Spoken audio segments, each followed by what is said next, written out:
All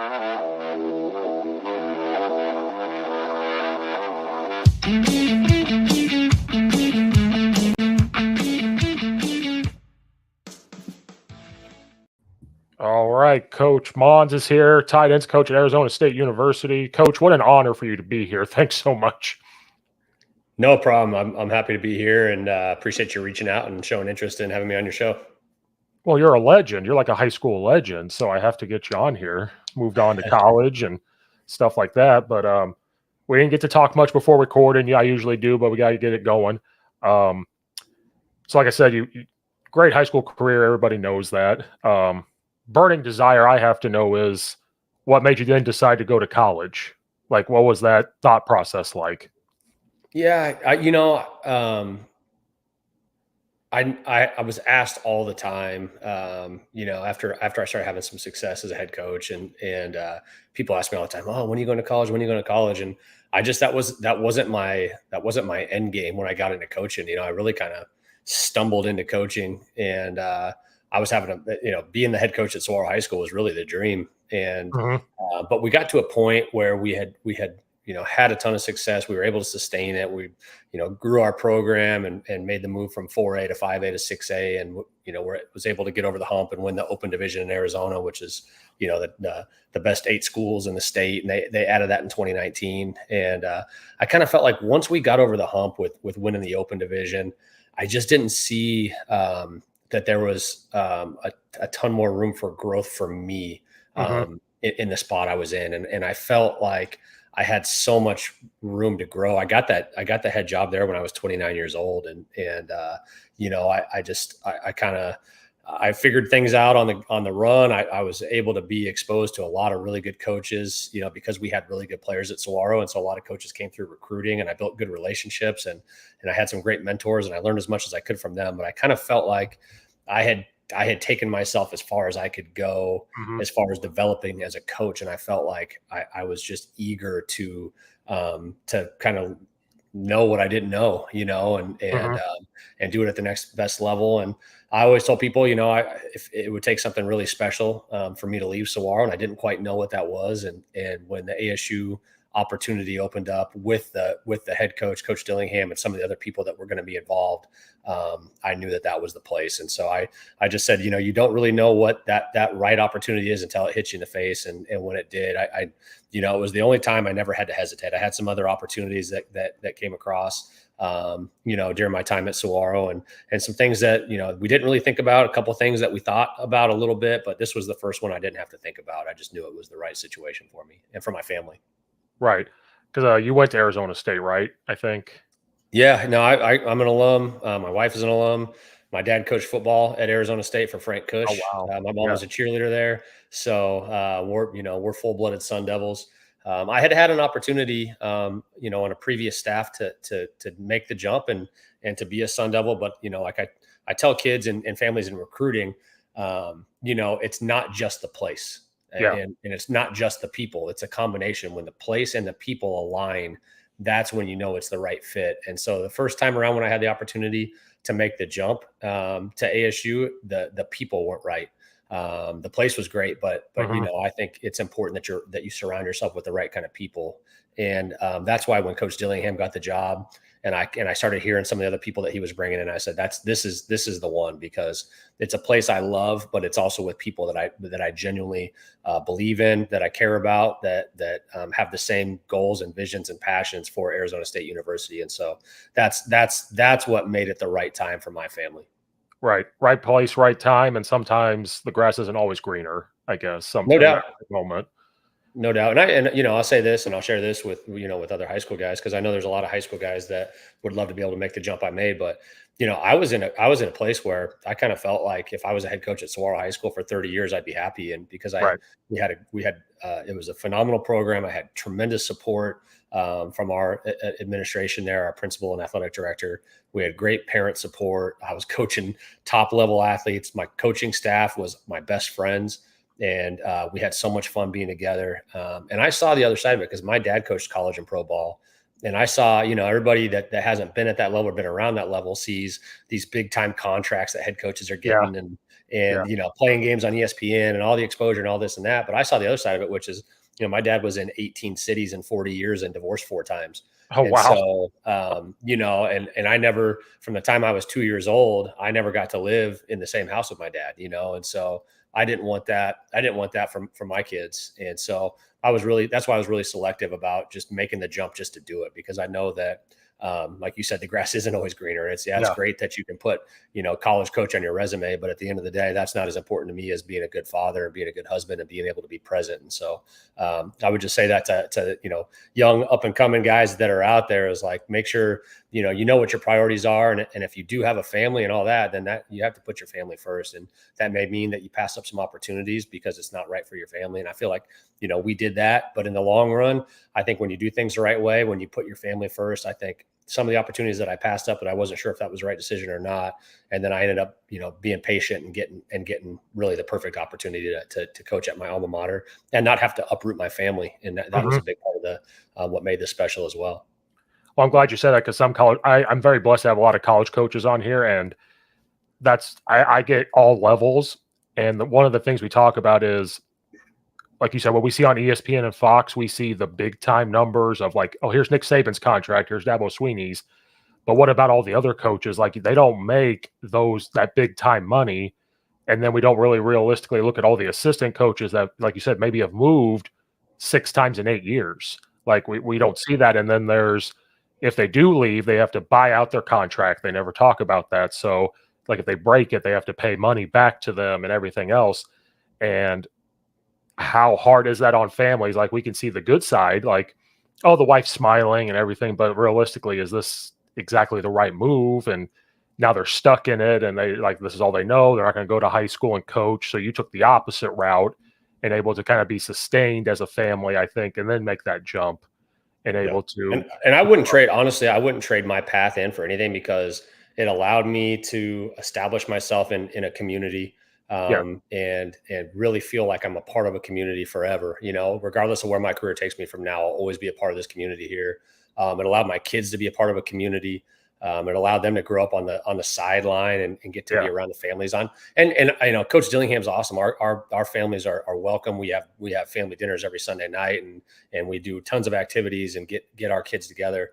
But it is different because it's professional football, and hmm, everybody's, I think, a little bit more guarded at this level, just because things happen quickly, and yeah, people change jobs and move, and opportunities come up, and it's a little bit different, than the high school level, where everybody that was there was there because, they loved doing it. Most of my assistants were off campus guys that had other jobs and they coached there because they genuinely love coaching ball and being around and mentoring young men. And so, I'm thankful that I got to establish myself as a husband and a father and establish my family in a community before I made this jump, where there's more traveling. It is more of a business. And so, yeah, I'm thankful, because you see some guys, they go right into, they finish playing, they start GA in, and then yeah, they get a job and they get married, and like they never have the experience of having, as normal of a life as a high school head coach is. It's still a crazy right. lifestyle, but at least a normal life where you're not traveling all the time. You have some roots that are set. You have a little bit more stability and things like that. So I'm thankful that I took that path, and I wouldn't trade it for anything. Yeah, you took the long path, I call it, because I'm gonna be 34 in November, and I feel like I'm 50 because that's how we all feel. I've been coaching for 15 years, and I'll get texts sometimes. You want to be a GA? And I'm like, I'm not gonna be a GA for $800 a month and live in a dorm again. I'm married now. That's not the route to take. It's Yep. that's. I said maybe one day if I'm ever successful, but you know, it's the long path that happens. It happens. It doesn't. It doesn't. It's one of those things where you're okay with it, right? Like kind of like Yep. you were. You were okay with it. If it happens, it You have to be happens. at peace with it. I started coaching freshman football, so our high school, at 25 years old, and I stepped down at 41. So I spent 16 years of my life there. I really grew up as a part of it, and I was good with it. I loved it, and Yeah. I I took great pride in being the head coach at Saguaro High School. And I never looked at that as like, oh, if I don't get this opportunity, then I never really made it. Like I Yeah. felt like the career that I was having there, I felt like I had made it as a coach. So I think that's just, I talk when I go to clinics and stuff. I tell people, I have a little slide that I put into some of my presentations. I just talk about bloom where you're planted, and if you're always worried about what's next, you won't ever really truly be the best version of yourself where you are currently. So I just think for everybody out there that's listening is like, man, just kill it. Whatever you're doing right now, a freshman coach or the JV running backs coach or whatever, just pour everything you have into being the best there. And then if you do that and you focus on where you are, then usually good things come from that, and you'll have opportunities that come your way, and then you choose if it's right for you and your family or not. And that's kind of the path that I chose. It was longer. Some people aren't that patient, but again, I think that longer path also brought a lot of really positive things to my life that I would not trade. I wouldn't take a faster path because I would lose out on some pretty great experiences for myself and for my family over those years that we spent there at the high school level. Right. Taking it back to your high school time, obviously, people may not know you, probably do. You won a lot of state titles, had a lot of success. You talked about great coaches, great players.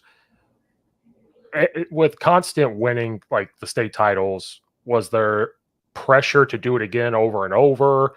What is something people don't normally see? Because sometimes us coaches, if we're not doing that, we're like, well, I want to trade places with that guy because he is winning state titles. Is there like not a dark side, but is there ever like something that people don't realize? Like, for example, I became friends with Derek Leonard at Rochester here in Illinois. He's won 8 state titles. He won 5 in a row. He's on this run, or 9 state titles. I can't remember. I can't keep up with him. And I had him on here and he said that. He goes, well, people don't realize like the extra amount of work. Then people talk about you. If you lose one game in the regular season, they want your head and all this stuff. So like like we always talk about grass isn't always greener. Yeah, you could switch places with me, but realize the extra time and pressure it's going to take. And this just doesn't happen, So is there like a dark side to that? Yeah, I think number one, while we were in the run, we had a run of 6 consecutive state championships, and I mean, it Yeah. was like, it's a all-time Arizona record for most consecutive championships, and it was awesome. And we embraced that pressure and those expectations, and it was a great thing, and it fueled us.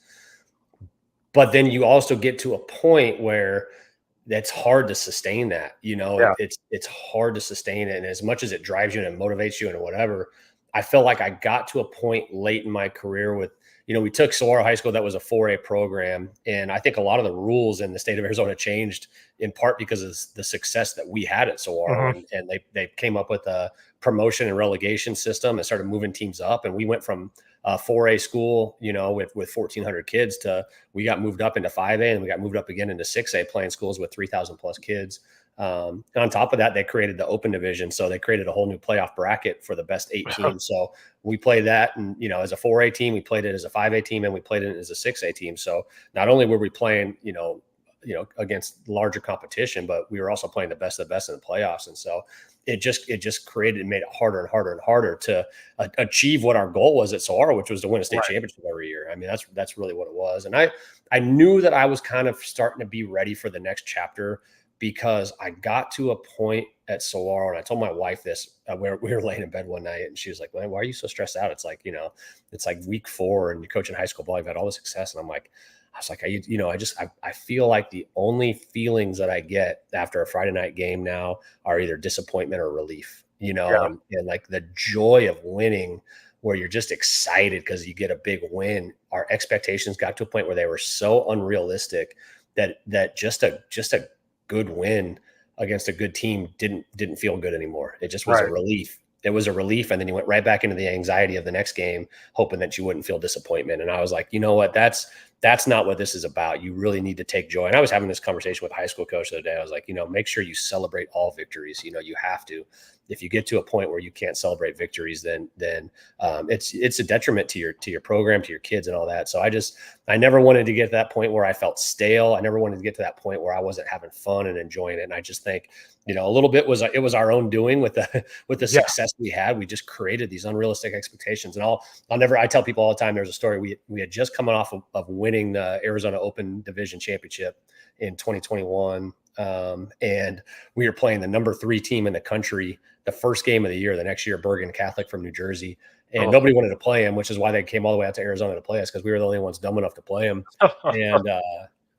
And we were down by 10 points at halftime, and I'm walking into the tunnel, and we replaced like 4 out of our 5 starting offensive linemen, and we were a completely new team.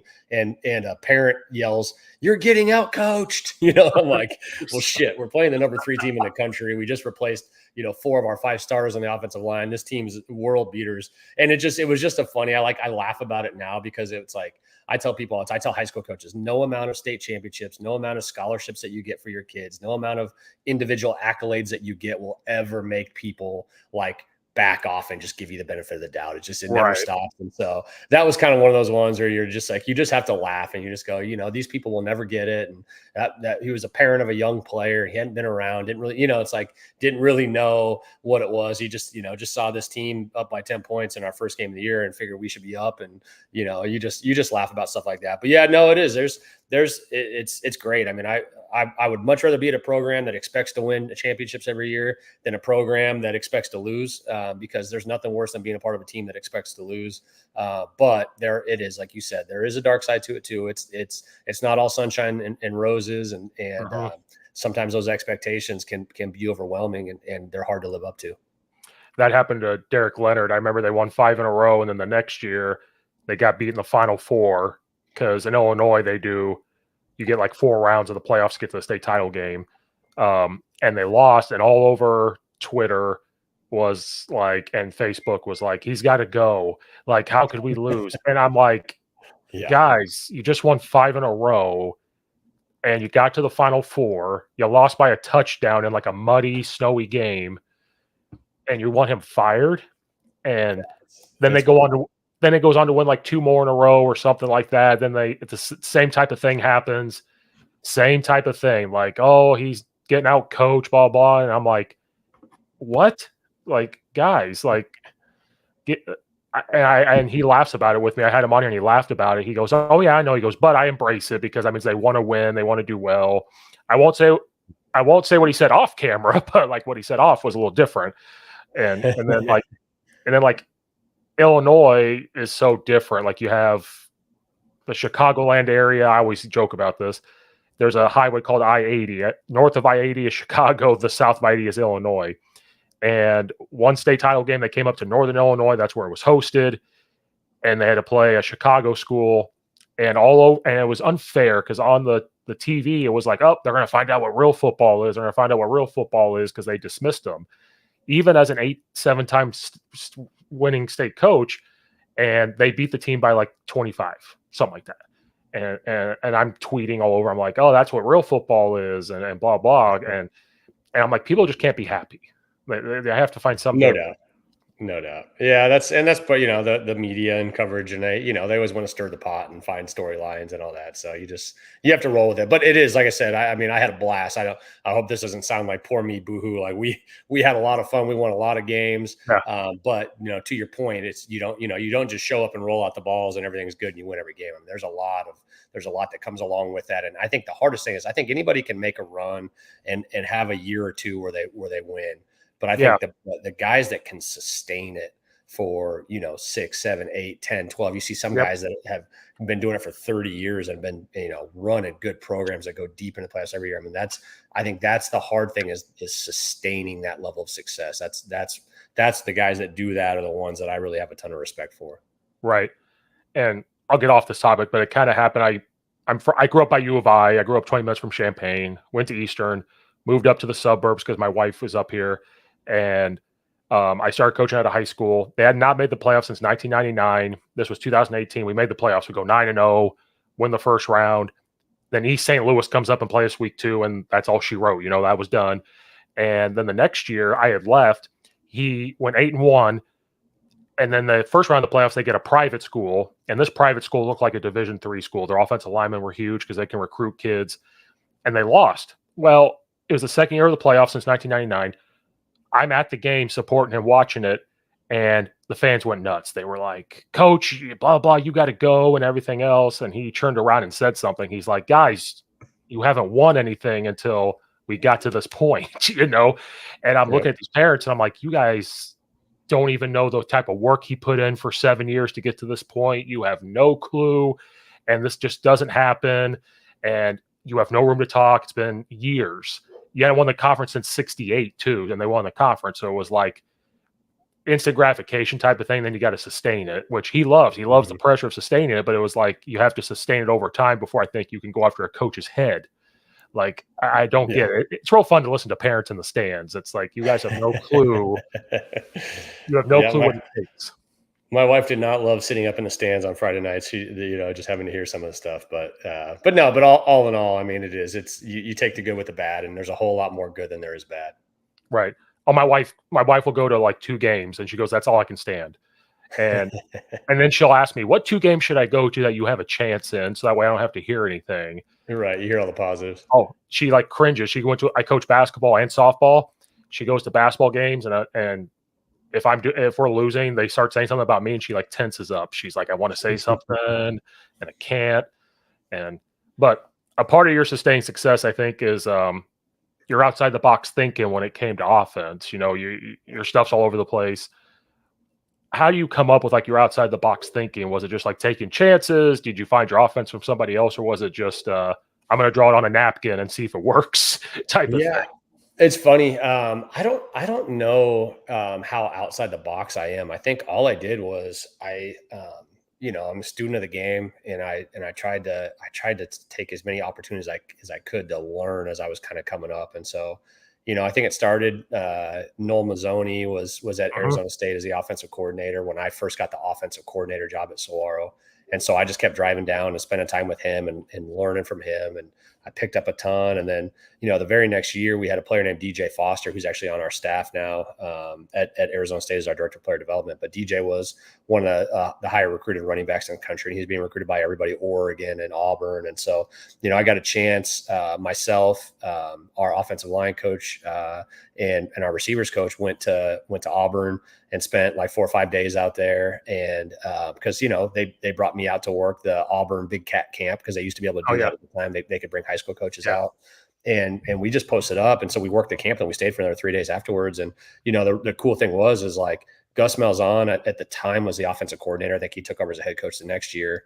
And then when you go on those trips back in the day, they would stick you with like a quality control guy or an Yeah. analyst or something like that to kind of entertain you and check in on you and take you up to dinner at the end of the night. And I think the quality control guy that we had was Eli Drinkwitz, who's now the head Mhm. coach at Missouri. And the analyst that was with us was a guy named Rhett Lashley, who's now the head coach at SMU. So not That's only did awesome. we go and learn a bunch from Gus Malzahn, but spent really the whole time with Eli and with Rhett and learned a ton there. Then you come back and Scott Frost was the offensive coordinator at Oregon at the time. He was recruiting DJ really hard, and we brought Scott into our locker room. He was there, and Scott's still playing around the golf, and he came in and hung out and got on the whiteboard and spent like 4 or 5 hours one night going through everything. That was right in the peak of the Oregon really really starting to roll, Yeah. and with Chip Kelly and Scott being there and all that. And so I did that, and then and I'm not trying to name drop. These are guys, just like everything that I do is as bits and pieces I've learned from all these guys. Then it was, then Tony Franklin started recruiting my quarterback, Luke Rubenzer, when Tony was at Cal. And Tony spent a lot of time, obviously, when he was recruiting Luke, watching our film, watching game film. And Tony, came to me one time. He was like, "Hey, I love some of the stuff you're doing with your quarterback run game and some of that stuff." Is like, "Would you come speak at my clinic?" And so that's how I built a relationship with Tony, and he became a mentor to me. And I got to go speak at his Tony Franklin system clinic out in Nashville. And then I spoke, and then I hung out the rest of the time and learned, and Mhm. like learned a bunch of stuff from Tony and kind of became a part of that. And I got to speak for him like 3 or 4 different times and be around a bunch of his stuff and a bunch of some of the other guys that he brought in. Then I had a kid named Christian Kirk that was being recruited, by everybody in the country. And so I got to go spend time at USC when Sark was there and Clay Helton. Mhm. And then after Sark left, Clay, was one of the better guys as far as just good human beings that was just open door. And I mean, Clay spent 3 hours with me one day, one-on-one, just talking ball. And we went through a clinic, 11 personnel clinic that they had. And it was awesome. And I learned so much from him. And I can go on and on and on and on. And all I did is I think the system that I run is bits and pieces from every one of these interactions that I had. And Yeah. I kind of took all the things that made sense to me and I kind of molded it into my own thing. And I think Right. that's really what everybody does. I think that's what coaching is. And people are like, oh, you're an air raid guy because Tony. I'm like, no, I'm not. Like we have air raid principles because I Right. learned a ton from Tony, but I'm not an air raid guy. And and so it's like there's some wing T principles, there's some air raid Yeah. principles, there's the Noel Mazzoni end zone stuff with his key screens, and getting into two backs and motion, and I just think there's so many things that I learned over the years. That just evolved into kind of its own thing. And then it was fun, being a high school offensive coordinator, head coach. I could take these things and I could Yeah. implement them, and I could, you throw a bunch of, I don't know if you can cuss on your show, but you throw a bunch of Oh shit yeah. on the wall and you see what sticks. And that's kind of what I did over the course of 12 years calling plays. I threw a bunch of shit on the wall, and the Yep. stuff that stuck, we stuck with it, and we got better at it, and we subtracted some things every year, and we added some things every year, and it was just a constant evolution of that. And so when I started putting stuff together, kind of the JMO system stuff that I've done on Coach Tube and a lot of stuff I do in clinics, is just, I'm like, this is the stuff that I did that worked at Saguaro High School. I didn't invent any of it. I don't think I'm some genius, innovator of whatever. But I think the thing that we did is I took stuff that made sense to me, that I felt like I could teach at a high level.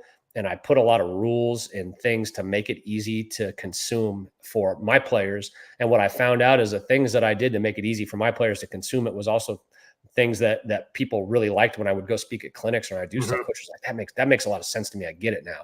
I've seen this concept a million times, but I didn't quite know how to teach it. I didn't quite know what the progression was. I didn't quite know what the footwork was. So I just think I just took things like that and made it, just made it easy to understand and easy to teach. And if you can learn it and teach it, then you can be successful with it. There's a million different ways to move the ball and score points on offense. And Right. so I think it really is just, you just have to understand why you're doing it, how to teach it, how to adjust it, what the troubleshoots are. And I think that's all it is. That's the system that I run, is just really good stuff that I got from a bunch of coaches that are a lot smarter than me. Yeah. I do that too. Just for example, I became friends with Coach Rudolph at Ohio University. He's the O-line coach, and he's like the master of inside zone. Now, when he explains it to me, it's very complicated to me because of how he does it, but it's easy for him. But how to move people, he just calls it a scooch technique. He goes, Steve, just suck the air out in the gap, move your feet this way, blah, blah. So I started doing it with the O-line, and it made us faster just to get to the block faster. And I'm like, oh my God, like this is so simple. Like I'm so dumb, and these guys are so smart. Now I can't do everything you guys do at the college level, but like for me, I was like, oh my God, this is super easy.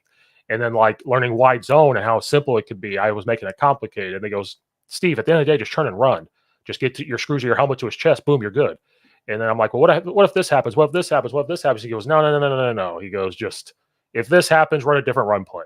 He goes, and then you go back to it. And I'm like, okay, I'm making things too complicated. And then he goes, and the beauty of like a spread, quote unquote, offense is you can adapt it.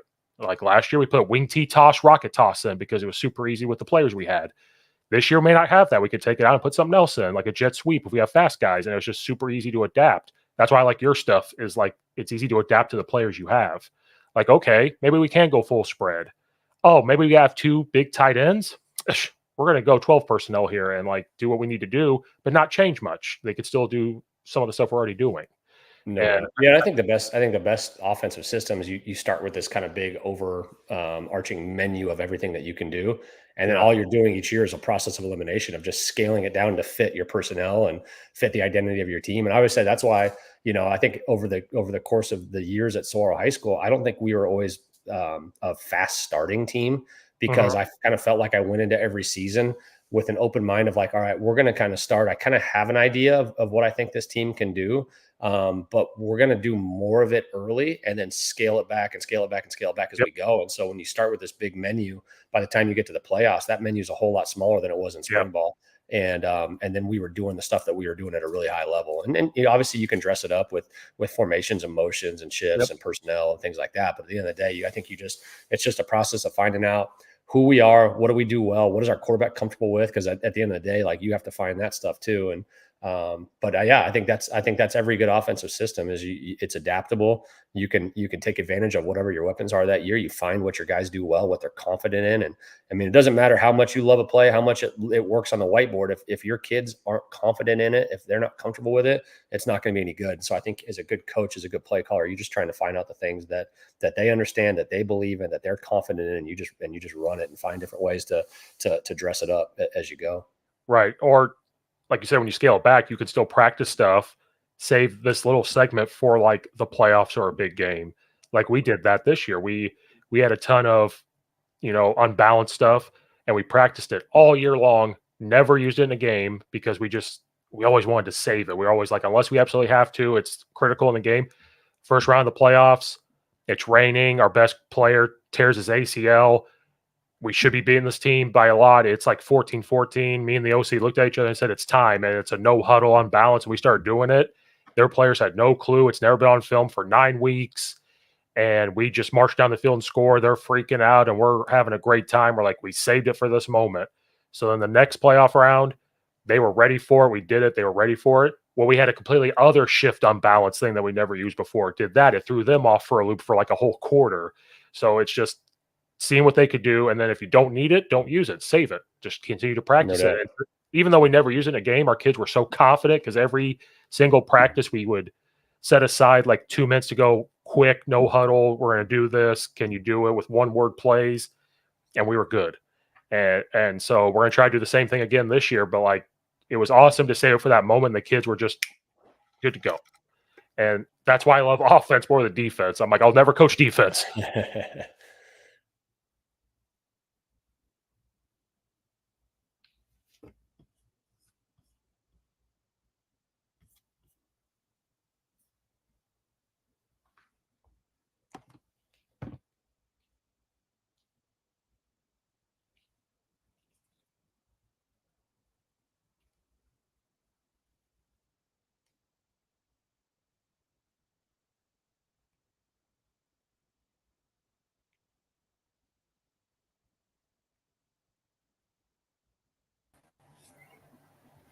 Don't worry, I'm here.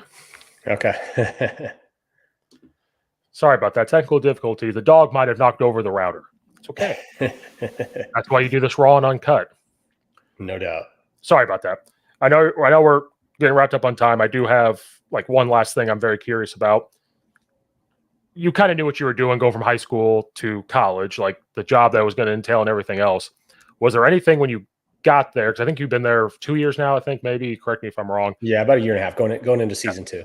Was there anything like, okay, I know what this is going to be like, then you go to do and you're like, oh man, like this is completely different than what I thought, because it is football all day, but I know you guys have way more than just football all day, especially now with NIL, transfer portal, and all that stuff. Was there anything that like took you by surprise? No, I don't think so. I think the biggest thing that was the biggest adjustment for me was just the unknown, going into Yeah, year one. It was like everything was the first. It was the first winter workouts. It was the first spring ball. It was the first spring recruiting. It was the first yeah, fall camp. It was like, it was the first game week. It was the first yeah, travel game. It was like everything was like the first time on our charter plane. It's like you just, you kind of don't know what you don't know. And so there's yeah, that, I think that the fear of the unknown or the anxiety that creates where, yeah. at Saguaro High School is like, I could recite our 12-month calendar. I knew everything that was going to come and what it was going to look Right. like and when I was going to be done. And so even though we were grinding and working at a hard level, I think for me that the first year of just like not knowing what to expect was the hardest part. And Yeah, so that's where I feel like going into year 2, I feel so much more at ease in my job, or because I'm not thinking about the unknown. I know what it's going to be. I know we just started yesterday was our first day of our, summer break for coaches. Like I know what to expect when we come back. I know what fall camp's going to be like. Like I right. know what the regular season schedule's like. I know when I'm going to see my family. I know when I'm not going to see my family. It's like, Yeah, you kind of know that. I think that was the hardest thing going from being the head coach where, when you're in charge, you set the schedule, what it's going to be, like, yep, and that doesn't mean we weren't working hard. Trust me, we worked really hard at SOAR. I put in hours, that were comparable to college football hours when I was a head coach right. there. But, I always knew what it was going to be. And so I think that was it. I don't think it wasn't anything about the X's and O's. It wasn't anything about the recruiting. It wasn't anything about the portal. It wasn't anything about that. I think that stuff was all pretty seamless, to be honest with you. I feel like if you can coach ball, if you can connect with people, if you can relate, if like I feel like that stuff transitions really well. And I, Yeah, because I felt like, I was doing things at a pretty high level at Saguaro High School, schematically, I felt like that made the transition to coming in and learning a college offense a lot easier. yeah, And so I think from that standpoint, like, not to say that I didn't have to work and grind and, put the time in because you have to, but yeah, I think I was more of the unknown of what a college football season looks like and what the Right. ebbs and flows of the off season. And like, that was just getting used to that. And that transition was probably the hardest. And then you settle into it and you're like, okay, I got this. Like, I know what Right. it looks like now. I got it. And now I can just coach ball and I can recruit and and that's all you want to do. You just want to be comfortable and then go to work, and you Right. obviously not get too comfortable because there's a little bit of uncomfortable. That's good. And I mean, obviously in this business, I felt like I could be at Saguaro for 30 years. We got to win a bunch of games and stay at ASU for 30 years, like Yeah. that's the Yeah. reality of this business. And so that's a little bit different. So, you're never quite like as comfortable as you are as a high school coach when you're coaching Right. college ball. But yeah, I just think, day in and day out, have a much better idea of what to expect. And I just come in and do what I got to do for us to win games. I love that answer because usually the biggest thing is recruiting, but I feel like you being a high school coach, you can connect to high school kids better, know how to talk to the families better. So I think maybe, and I'm just speculating for you, Right. talking to those people, you can relate better because you were doing it for so long. So I think that part of it would probably be very seamless because usually that's the Yeah, and biggest I thing. had a front row seat to. I think we had 123 kids go to Division I football in Oh my wow. time at Saguaro High School. So I had a front row seat to just about every program in the country that came through, including most of the big time head coaches that came through my program. At some point, sat down across from my kids, and I got to sit there and listen to recruiting pitches from just about everybody in the country, from every conference, from coordinators to head coaches to position coaches. So I kind of felt like I came in with about as much training as you could get from recruiting, from just being able to sit in and observe it. And then when those coaches would leave, I got to talk to my players and hear what worked and what didn't work. What did you Right. like? Why didn't what did you like about this guy? What did you not like about this guy? Are you interested in that school? And so you hear all those things, and I think that helps you. And then at the end of the day, recruiting, there's not one specific recruiting pitch or anything that's like the secret. It's really just people that are relatable and connect with kids and with parents. I always felt like that was part of the reason why we were successful at Saguaro, is because I was able to build authentic relationships with our players and with our coaches and with our families. So I think that's translated really well to the recruiting side of things. Yeah. And hopefully keep that job for 30 years because That's the it'd be tough plan. tough to move. Well, coach, I know we're ending on time. You got a family to deal with, and I appreciate that. I appreciate your time talking to a nobody in Illinois over here while you're doing big things over there.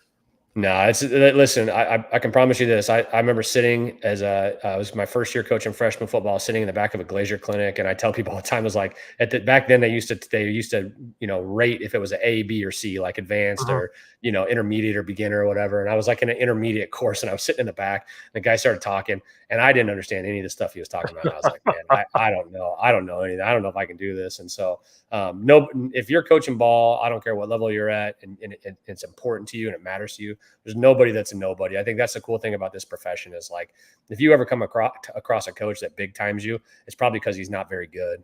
All the guys that I was around that were really good coaches were so gracious with their time and so willing to help a young coach learn. So, don't ever write yourself off. You're obviously active, involved, and promoting the game and supporting it. So that's why I wanted to make sure we took the time to come and spend some time with you, because I appreciate what you're doing and appreciate all the high school guys out there. I will always view myself as a high school coach, no matter what level I'm coaching at.